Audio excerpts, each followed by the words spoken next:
काम मैया अही त बनाबै छी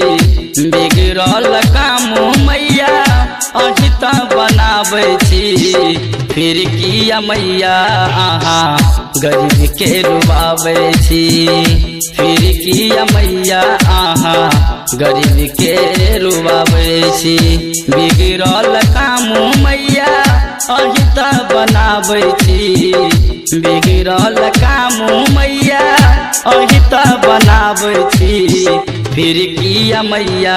अहाँ गरीब के रुबाबै छी फिर किया मैया अहाँ गरीब के रुबाबै छी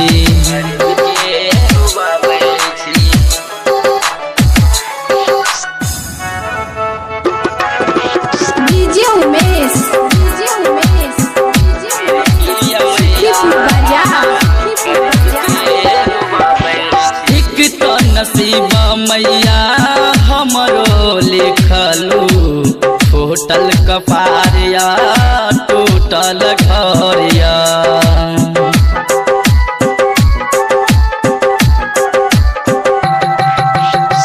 एक तो नसीब मैया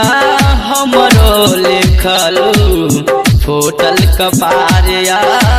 टूटल घरिया शाम के खाइ छी रोटी सुबह जखै छी शाम के खाइ छी रोटी सुबह जखै छी फिर किया मैया अहाँ गरीब के रुबाबै छी फिर किया मैया अहाँ गरीब के रुबाबै छी गरीब के रुबाबै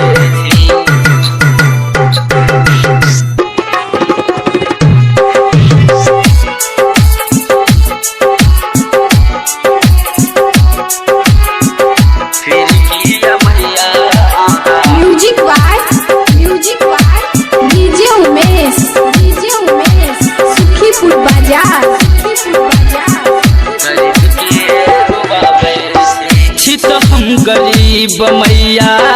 बालक अही के रोसल छियै कौना कसूर भेल हमसे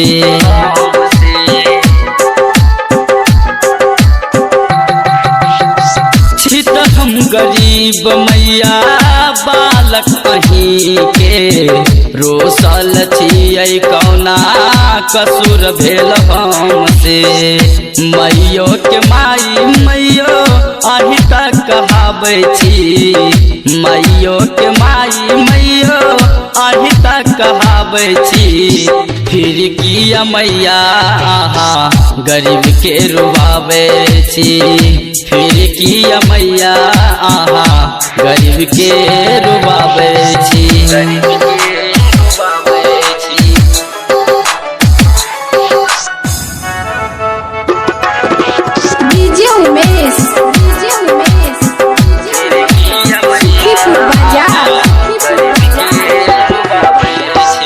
मेंटल साजी लिखलक हो भजन के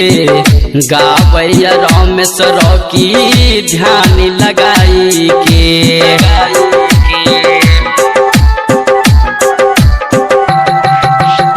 रोशन रसीला लिखलक हो भजन के गावैया रमेश रॉकी ध्यान लगाई के जानी न सरगम मैया गाबै छी भजनिए जानी न सरगम मैया गाबै छी भजनिए दियो ना ध्यान मैया आस में खड़ा छी दियो ना ध्यान मैया आस में खड़ा छी बिगड़ल काम मैया अही त बनाबै छी बिगड़ल काम मैया अही त बनाबै छी फिर किया मैया अहाँ गरीब के रुबाबै छी फिर किया मैया अहाँ गरीब के रुबाबै छी फिर किया मैया अहाँ गरीब के रुबाबै छी फिर किया मैया अहाँ गरीब के रुबाबै छी। करिश्मा रिकॉर्डिंग स्टूडियो दिल्ली।